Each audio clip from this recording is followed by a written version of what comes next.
Greetings, everybody. This is Christopher Messina coming at you from the Messy Time Studios, broadcasting as ever from the beaches of the last free state in America, Florida. It is the 10th of July, 2025, and joining me from the People's Islamic Republic Caliphate of Canadistan is Paul Finlayson, who has been on the show before and has been a victim of cancel culture and the bizarre merger of Islamofascism and Western useful idiot leftism in a very real sense at his university. So we'll kick off from there. Paul, how are you? Good, thanks. So to refresh those listeners' memories who will remember the name but not the story, give us a quick recap of what the last couple of years have been like, what you were doing, what happened, and kind of what the latest development has been, and we'll jump out from there. I've been a professor for, 14, 15 years at University of Guelph Humber, teaching marketing and business courses, and things were going great. And then in November of 2023, I responding to a guy who was calling for the extermination of Israel, someone I didn't know, on LinkedIn. And I said, I stand with Israel. And I said, if you stand with Hamas, you stand with Nazis, not using it as a generic pejorative, but referring to the Muslim Brotherhood affiliation. Right. And the algorithm spit my response to one student, and the mob rose up, and I was suspended, gagged, banished. The same day this started, they started a defamation campaign, an organized one, not just, he's a jerk. It was like calling me a criminal. That went to pedophile, rapist, with no sexual allegations, nothing sexual, nothing violent. It was about calling Hamas Nazis. And right. The connection between pedophilia and calling Hamas Nazis, it's a bridge I can't seem to cross, but nevertheless. Anyways. It remains unclear. Yeah. So through a sham investigation, politics and shunning, and a lot of stress and wasted time, I was finally fired on Monday, July 7th. Crazy. I'm not sure why. The letter didn't really make sense, but incoherence is sort of part of the brand now. Part and parcel of this nonsense. Yep. So, I don't get severance, and I'm gone, and they hate me. So here I sit at home. My dogs love me, though. That's always a plus. Dogs are true judges of character. They are. So, what's next? I mean, is it, are there any lawyers you think would be interested in taking on a case, suing the crap out of Guelph Humber? I have a team. When I say a team, there's a law firm that is sort of fronting a small team of lawyers, and I'm not going to get into a lot of detail, probably because I don't know it, but there's going to be a pushback, both media and legal, and largely both are out of my hands. I'm not going to make it some sort of obsession of my life to vindicate myself. That's good. I would like to clear the air on not being a criminal. I'll see how we deal with that one, but I'm going to move forward, and in some sense, I'm sort of glad because I knew it was coming, and it's exhausting to deal with idiots. It really is, because you can't reason with the unreasonable, which makes a lot of sense. Right. But it's still frustrating when you're dealing with it. People are leveling bizarre allegations against you. You're talking to colleagues, I recall, some who have known you for years, and one Islamist clown in your class decided to make an issue of you calling Hamas terrorists, which they are so designated by multiple governments. Maybe no Canada longer, even, although no longer the Caliphate of Canadistan, but certainly in the U.S. they are. And for calling Hamas a terrorist organization, in essence, you've been fired. Yeah, and the irony is the guy who's the accuser, believe it or not, that the equivalent of the president at our Canadian university is the claimant against me in a human rights claim. And she promised the day she filed it, about 7 weeks before I even got charges, that I would be terminated. Nothing like a little prejudgment. But the Right. accuser is a prolific anti-Semite. Right. He posts 15 times a day, and thousands of posts. He's been under investigation and in trouble for anti-Semitism. 3 human rights complaints against him, all instantly dismissed. Right.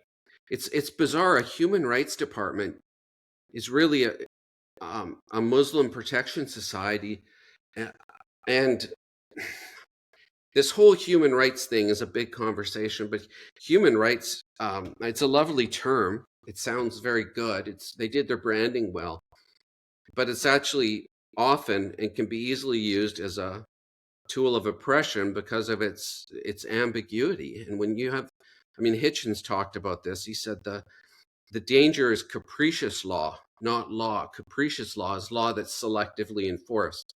When you have capricious law, which is vague law or selective enforcement of law, but it's never dealing with a very clear law or rulings, you don't have law anymore. What you have is the ability of those in charge to basically do what they want, because the law is so selective, like harassment and safety. Safety now is not. I was raised with safety being in a physical sense, and Right. the whole emotional safety, which is Oh, that's it's where these idiotic. totalitarians have made the most gains, right? Is that um, you were spot about about the language, right? The hallmark. I always tell my kids, whenever you hear someone is bothered to organize for something that sounds like a generic positive, that's when you got to be most careful, right? Because hate speech. Well, who determines what hate speech is, and more importantly, who cares if it's hate speech? You know who I hate? The Iranian government. You know who I hate? The Fakistinians. You know who I hate? The Islamofascist scumbags in Canada who've gone after people like you. Great, I hate them. I'm allowed to hate them. Why is that a negative? That's a real positive. We hated the Nazis and the Axis powers in World War II, and that hate drove us to defeat them. Hate is not a negative thing sometimes. So, but they use all these tools of totalitarian control in order to shut you up. The smartest, this from a tactical, or actually from a strategic standpoint, what the Islamists have done in the West is to weaponize our free systems against Mhm. us. Right? It's the same thing that Joe McCarthy realized in the U.S. The funny thing about the McCarthy hearings in the '50s to root out communism, and of course, Hollywood being the target of those, and of course, being smug leftists ever since, have made dozens and dozens of movies about how bad the hearings were and how bad the committee was, and how evil the committee was. And when my European friends bring that up, I say, that's all well and good, but you want to know what America doesn't have that every European company does have? A functioning communist party. We don't have it here. It's gone, largely because of Joe McCarthy. And we need to kind of redo that in America, certainly in Canada, Stan. For Christ's sakes, I went to Canada a lot, worked in Canada. What happened under that dress up fruitcake, princeling Justin Trudeau and his successor is horrifying. But the Islamists made up this thing, and my distinction, of course, always between Muslims who are just normal people who have a belief in God and are living their lives, and the Islamists are the ones who want to impose that in the whole world. Is they manage to use our free speech protections against us, and they instantly whip up this thing called Islamophobia.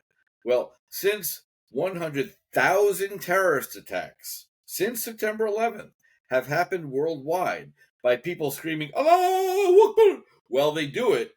It's kind of fucking rational to be fearful of Muslims. It's not irrational. Islamophobia is a rational response to empirical events. You haven't seen a Jew or a Christian or a Hindu or a Buddhist screaming their God is great while massacring people in the fucking streets, now have you? So it's important for people like you to speak up. It's important for everyone to everyone rational in the West to fucking grow a spine again and declare the value of Western civilization, which is a secular space where everyone is free to do what they do, so long as it does not impinge on others. And the problem with communists and Islamists is, if they win, that's the last time there's an election. Yeah. And that's the danger. Yeah. And you've experienced it on a personal level. They went after you hardcore. And so far they've won. I hope you take them to the fucking cleaners. It wasn't it was a plan. You're right. It wasn't one guy getting offended. They scrape social media accounts. They're trying to get Jews out of academia, essentially, and Jew supporters. And I've been reading up Muslim Brotherhood, through organizations like CAR in the US, and I don't know, probably 10 of them in Canada. I mean, they have a plan, and people think, obviously there has been a lot of terrorism. Anglican grandmothers aren't blowing up planes, but terrorism is just one tool in the toolkit. It's planting narratives in culture using freedom of speech. And, they've got a lot of fellow travelers and sympathetic audiences, but they're trying to plant narratives. And like, even the way they frame things, they're very good at it. Like anti-Palestinian racism. When you start arguing against that, you start on the downslope, because if someone goes, well, racism's bad, isn't it? Well, no shit, it's bad. But restricting freedoms is worse. And the anti-Palestinian racism they're trying to get into the school board would have what I said, criticism of Hamas, a vile death cult, jihadi, just the pinnacle of evil in our civilization. Criticizing them would be a crime. And as far as Islamophobia, I'm sort of against the pathologizing of speech. And phobia is, it's a medical term. But you're totally right. I mean, it's amazing that the statistics are so overwhelming on is Muslim societies where the majority of people are Muslim. Try and find a democracy there. You're not going to find it. And just at all the human wellness metrics and democracy metrics, That's abysmal. What I find amazing is the number of Westerners who don't understand that the jihadi Jains and the Hamas fangirls who are marching in the streets of Toronto and Vancouver and New York and elsewhere, if they tried to do that in Riyadh, Abu Dhabi, or Dubai, they would be hanged. I mean, it is amazing to me how stupid and why Lenin was right to call leftists in the West useful idiots. Yeah. They are idiots. My favorite are all the various flavors LBGTQ, queer, minus, plus, divided by, for Palestine. You would be thrown off a roof after they gang raped you and stoned you for being gay. And you're out marching for your oppressed, gay-hating brothers in Hamas. Like, how dumb can you be? Never mind all the rest of it. Never mind you being mad at daddy and having mommy issues and spending $30,000 a year at college while playing jihadists with a kafia you bought on Amazon. Ignore all of that and get to the basics of how stupid can you be to be marching for a group that would kill you if they could get their hands on you. It's bizarre. But I think the enemy of my enemy is my friend. They put that, first of all, if that's sacrosanct, that does, if they really hate the U.S. that much, or Jews, it automatically makes Palestinians an ally. The only other thing I would say, like with Trudeau, with a lot of these people, you look at them and you're like, they are so stupid and foolish, and you can't understand it. First of all, their leaders are not stupid. The Muslim Brotherhood is not stupid. You look at terrorist organizations, like what's the one in Nigeria? Boko Haram. Boko Haram. They just killed 10,000 Christians in the last couple of months. The They do. media is fucking silent on it. Yeah, and their common members are just village idiot boys who have no life and jumped in for something to believe in, and they are the true believers. The top leaders, I believe, in Hamas and Boko Haram often are just thieves, and they Of just course there like are. they The like leadership of chaos. Hamas is sitting in Doha on billions of dollars they stole from idiots in the West. For every dollar that went into building a terror tunnel into Gaza, they kept 10 of it. I mean, it is so beyond ludicrous and awful that just all the way around the amount of Western dollars that flowed to Hamas while Qatar was giving them a couple $100 million a year, and all of it for what? Gaza should be Singapore. It should be Dubai. It should be fucking paradise. It really should be. We should be sitting on the Corniche, sipping Mai Tais at the Gaza, Club Med, literally. And we're not, because they're evil, crazy fucking people. Period. There's nothing rational about them. The Arabs in that region first sold their land to the Jews who showed up. So they took this crappy desert or mud infested, mosquito malaria infested land, sold it to these stupid sucker Jews, who then turned it into a fucking paradise. At And wild prices, they upsold them and to 200 rich. years later, you've got Canadian and Western kids saying, and the Jews came and stole it. They stole nothing. They bought land from people who thought it was fucking worthless, and they turned it into something valuable. They didn't steal anything, stupid idiots. And then every chance they get from 1830s and Hebron onwards, they've tried to kill the Jews and push them out. And October 7th, 2023 was literally the last time. This ends now. It's taking a while. It hurts. War sucks. But this shit ends now. And God bless the Israelis. I mean, really, they are fighting for all of Western civilization, while some large percentage of Westerners are on the streets chanting for their enemies. It is bizarre. I wasn't alive for World War II, so I can't know. But I've looked at the historical record, and I look at this evil traitorous cunt Rashida Tlaib, a Fakistinian in Congress, and this brother marrying immigration law fraudster Ilhan Omar, and also in Congress, right? They've got Palestinian flags outside of their fucking offices in the U.S. Capitol, paid for by the taxpayer. I can't imagine if a hypothetical Representative Schmidt in 1942 had put a Nazi fucking flag outside of his congressional office in the Rayburn building. I imagine he would have been arrested and tried for treason. It is bizarre what the left has done in North America. And, you're on the front lines that you've been directly impacted by it. And if we don't fight back, it's gonna be a nightmare. The war is ongoing, and we've had this discussion. I had this chat with someone the other day. They were talking about, well, the threat of World War III. So the threat, we're in it. It's happening. And the funny part is the other side knows it's happening. The Islamists and the communists know the war is happening. And to the amazement, so insanely large proportion of the West doesn't even know that we're fighting a war. Yeah. What do you think? Riots in the streets every fucking day. That's not spontaneous. People have shit to do with their lives. They're not spontaneous pro-Hamas riots in New York City every day that someone isn't paying for. Yeah. It's a job.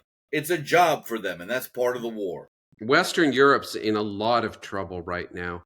And this idea that you can just allow unlimited immigration and the values and thoughts, and let's be honest, religion, because you buy into a certain set of values with your religion, they just act like it doesn't matter. And seriously, you've heard the expression, a stranger is just a friend I haven't met yet, like an idiot expression. Right. Fundamentally, that is at the root of multiculturalism, that type of idiocy. And a lot of it it's not even a coherent philosophy. All it is pure virtue signaling. It's Yep. it's a narcissistic uh, um, engagement, and it's bizarre. And we've got a lot of trouble in the West with um, reason, critical thinking going down, and people not reading, and we're in a lot of trouble. And I don't think it's lack of information always. I think that's a big problem, is just pure ignorance. But when you have people who you give them the facts, and the facts are pretty clear on how Western civilization is the greatest civilization in history, and how it's grown, post Enlightenment It's the only system that has ever provided the ability for anyone to achieve without constraint. That is the beauty of the Enlightenment-based free market system. And it's a No one blip can in control what history. you do. It's a blip in history. Yep. It's nothing. And it can be taken Authoritarian. away if we don't watch it. Absolutely. And we're in more trouble in Canada than the U.S. I look in England. I'm an Irish citizen too. Ireland's just lost their shit. They're out of their freaking minds. They're insane. They're busy trying to take Israel to the ICC for defending itself. They're still they're venting all their stored up rage from English interference and hundreds and thousands of years of English interference in Ireland, and they're projecting.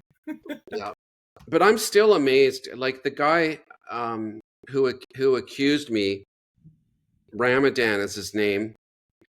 Like he's got a PhD. He's not a stupid man. He's got a Fulbright scholarship, but he still believes that Muslims are superior because Muhammad told them so. And I'm exploring the ability of a human being to hold contradictory beliefs. And I think what they've done, because it's impossible to look at the West, which is based on Judeo-Christian values, and say that the Muslim is inherently superior. All the evidence says they're not. And I think all people are born equal, but I think culture is incredibly important. And my thinking is it's this zero-sum gain thinking where I think they honestly believe in Gaza that the reason that they're not prosperous is because the Jews took the prosperity from them. Yeah, and in some way, which is bizarre. And has not happened, right? And this type of thinking, external loci of control, they call it, where you don't feel you have control, everything's outside you, is so incredibly dangerous. It's not the Palestinians have. It's so embedded in their culture. It's taught in the schools. Everything is scapegoating Jews.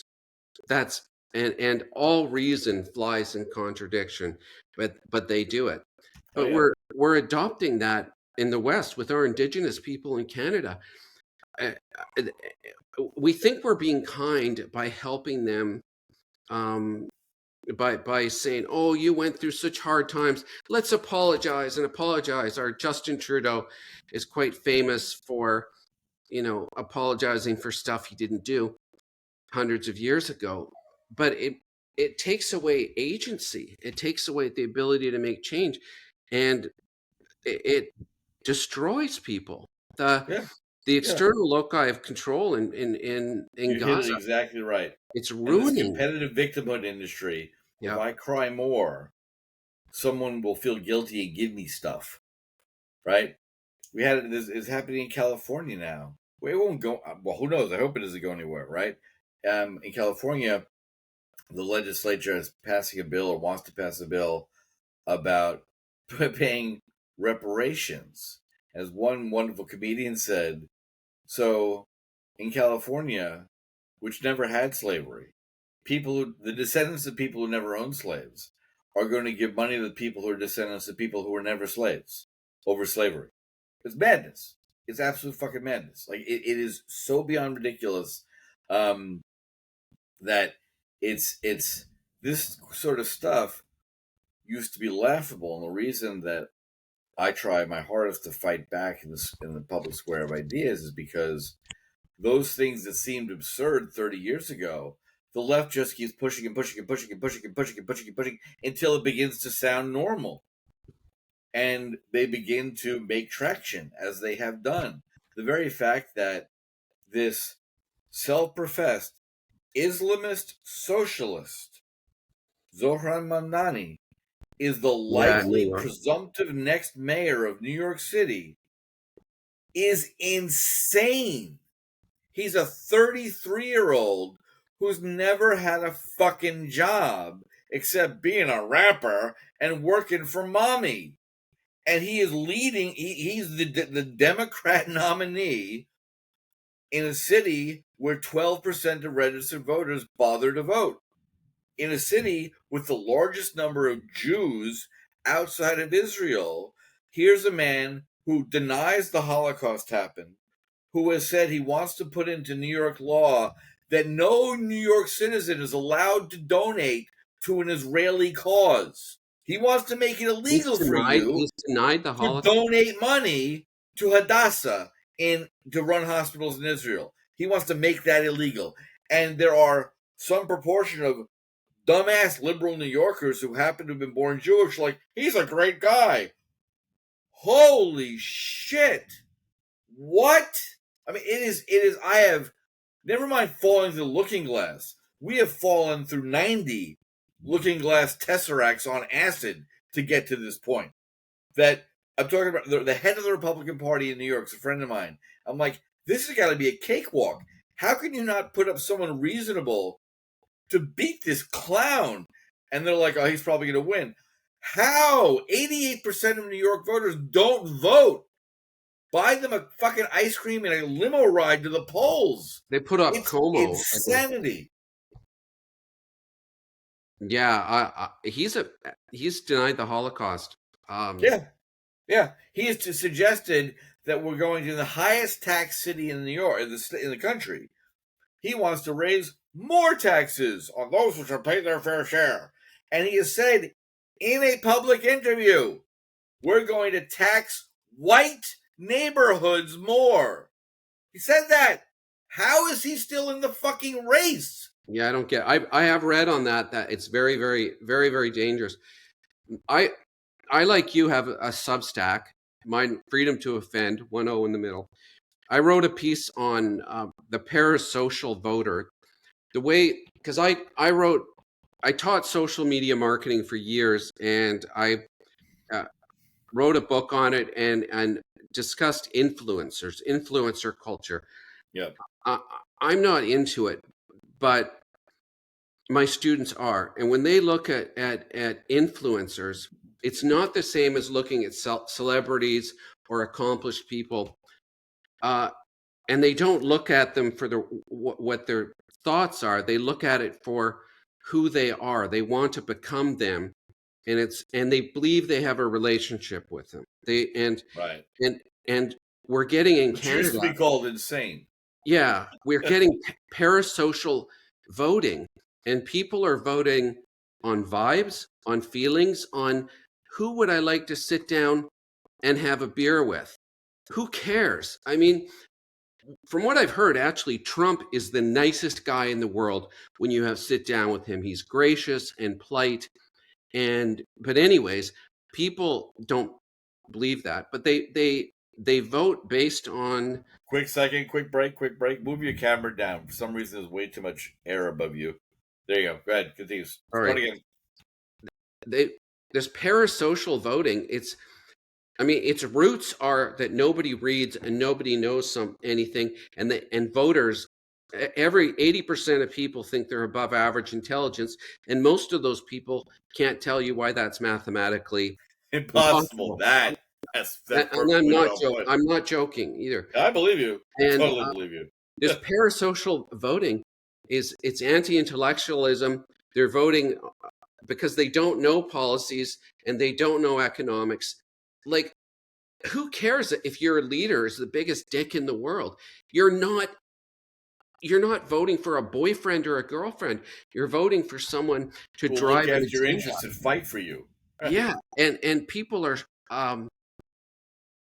in spite of all the information floating around in the internet, we're less educated than 30 years ago. We know less. Our attention spans are lower. We don't do long form reading. And when you become like that, you have to fill the space with something, and you fill it with vibes and feelings, and then you start voting. Like we just elected Carney somehow in Canada, who was the advisor for Trudeau. And Trudeau is not a smart man. No. He never had a job. He literally never had a job. He's a spoiled rich kid who um, was a snowboard instructor. He wasn't even allowed to teach at the school he was at. He was just a permanent part-time. And the only reason they got him there because his last name was Trudeau, and he helped in fundraising.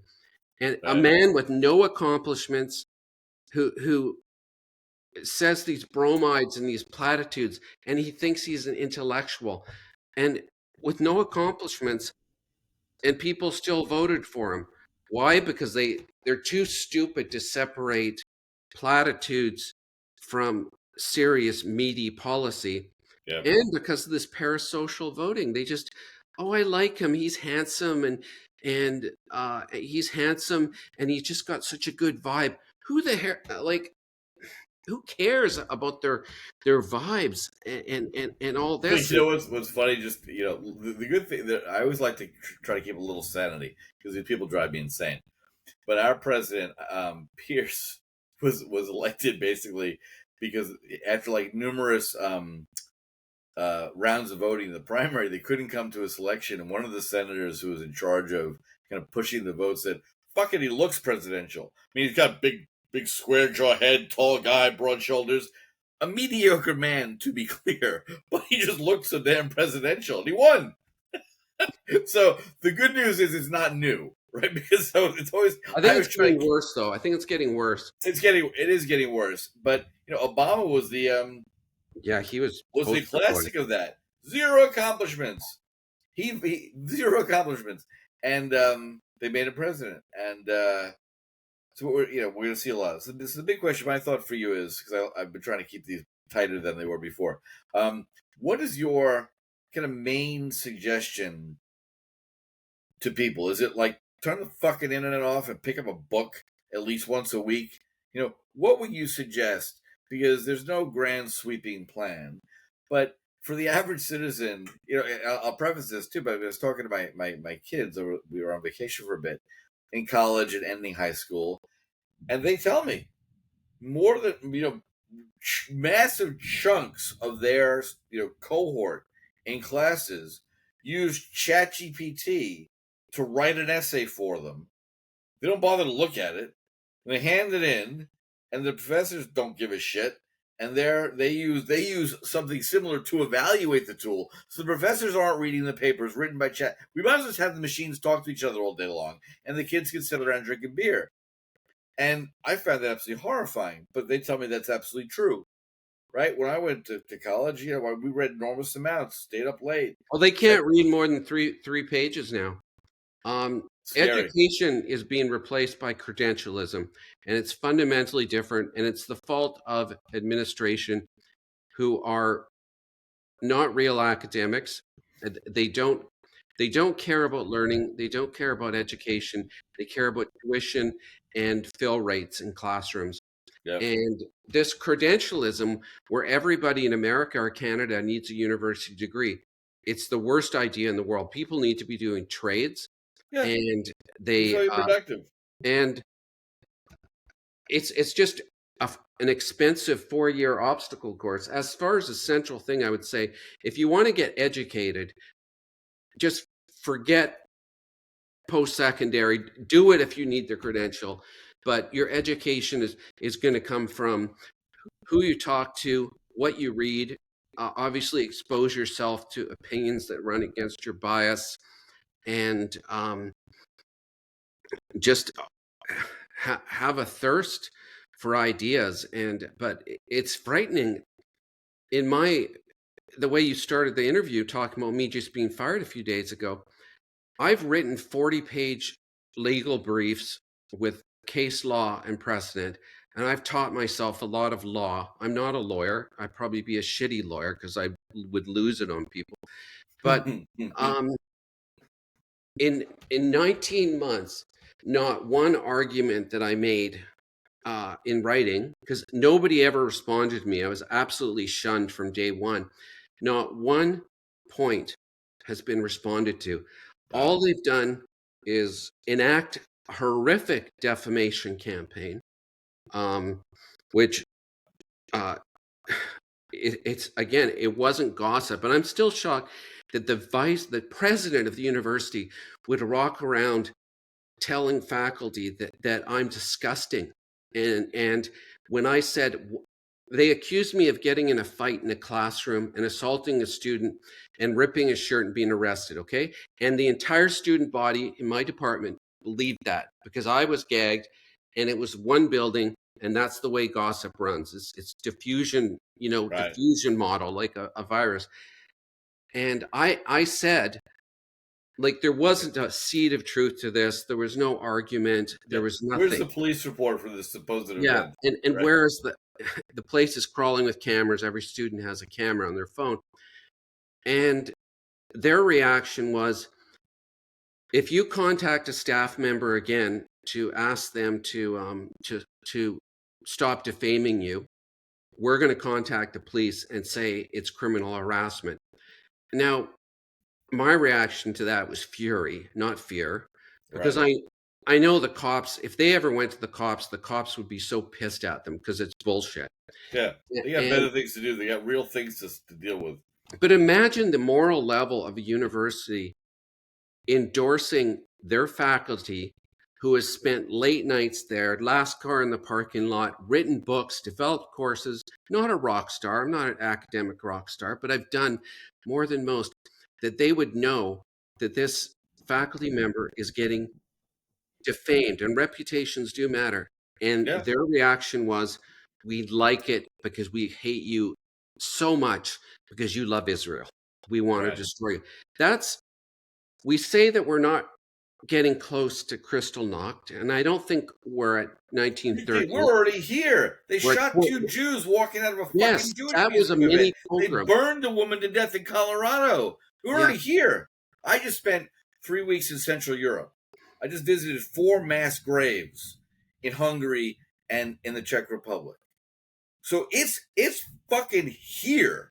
And it's terrifying to me to watch people not understand this. Hungary's more anti-Semitic than Iran, okay? And by the ADL studies, there's a lot of anti-Semitism, but I think it's changed. They're not writing kike on the wall anymore, No. but it's under the surface, and it's seen by their actions, not by their words. And I think looking at Germany and going, just comparing language evolution and actions, that you can do that, but I think you have to be careful. And what scares me is we call it in Canada hate propaganda. It's criminal code. It's when you start referring to people as they and referring to Jews as they, as a collective. Yep. My accuser he's got like 15 incidences. I don't think the police will do anything. I'm going to keep on their ass about it. But it's the type of language, and you start saying the Jews, the Jews, the Jews, and this guy says the Jews caused the Holodomor in Ukraine, 4 million dead. It's a disgusting lie.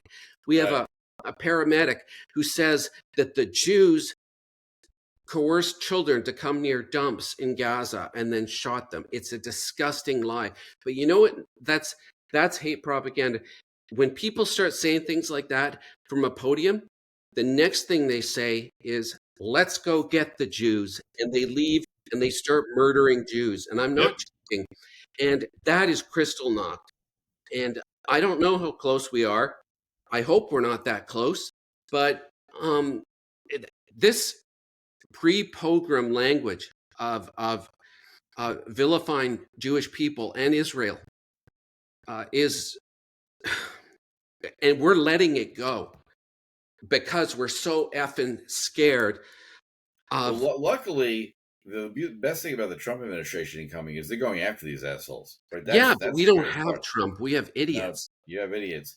But nothing drives Jew haters crazier, right? Because in their fantasy, every little Jew hating loser I encounter, their fantasy is it's 1941 in Germany, and you can go kick a Jew in the street, and the adults are going to laugh.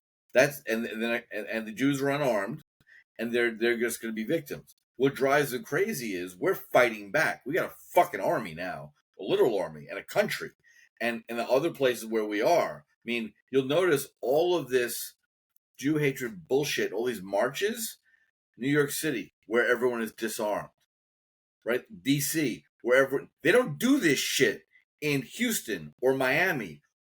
In Florida, the governor's made it legal that if a protest group tries to surround your car and threaten you, you are to hit the gas and drive the fuck over them. That is in the law now. You're not allowed to protest and block the highway. The governor wants you to run them over, preferably kill them so we have to fucking pay for them anymore. So you'll notice they don't do this shit here. You tried marching, calling for the death of my family in my neighborhood, you'd be in the fucking ground. And great. The governor and the sheriff will give you a fucking award and charge the dead asshole's family for the cleanup. Versus Vancouver, Toronto, New York, where they're marching and screaming at Jews and nothing happens to them. They're not stupid. They respond to incentives. And they don't come south of the Mason-Dixon line for this shit because they know they won't fucking live. And that is what the people in the North need to begin to understand and push back on these fucking pricks. And these aggressive prayers they're nothing spiritual or prayer-like in them, where they're praying on Westminster Abbey, I find disgusting. They're blocking traffic. Crazy. How the proud Britain who took over the fucking world can't even keep order in the streets of their own fucking capital.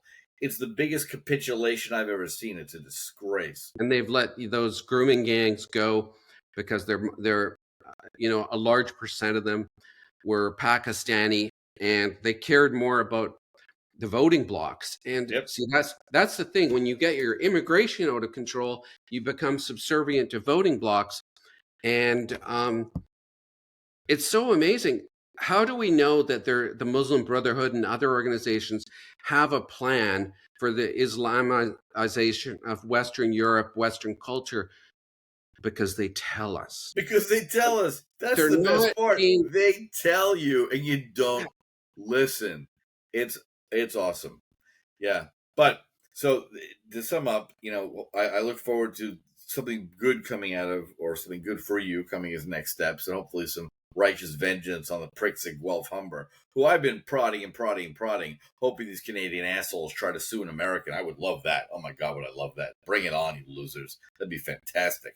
Been writing about your case and talking to you about this I'd love to read your email. I would love it if these losers tried to come after me. That would make me so fucking happy. I can't tell you. Oh, they tried to stop my Substack, and I just called her an idiot. I had quoted Henry VI. At first, let's kill all the lawyers. Right. And I told her, Shakespeare's dead. He's not coming after you. Don't worry, okay? I've responded with mockery and extreme sarcasm, which maybe as a legal strategy isn't that good, but it makes me feel better. And it makes you a fucking man. It makes you a Westerner who stands up for what's right and refuses to bend his knee to these Islamofascist shitheads. Enough already. And that's where they started in England. In Glasgow was the first UK city that had an Islamic mayor, came in, and they tried to pass these, you're not allowed to criticize religion laws. It's only Islam they care about. Like they wouldn't go after you if you made fun of Buddha, right? And my only question, having worked, it kills me because having worked in Sharia law, having worked in the Gulf for years, having lived wonderfully happily in Muslim nations like Morocco, right? Most people in the world are marvelous people who are living their lives, who are just doing what they do, right? But this, and I've obviously had this conversation with more rational people, but how great can your God be if he can't take a little mockery from a small human? Totally. How great can your God be? He depends upon you to go kill a cartoonist in a French magazine. That's how great God is, that he needs you to murder people making funny sketches.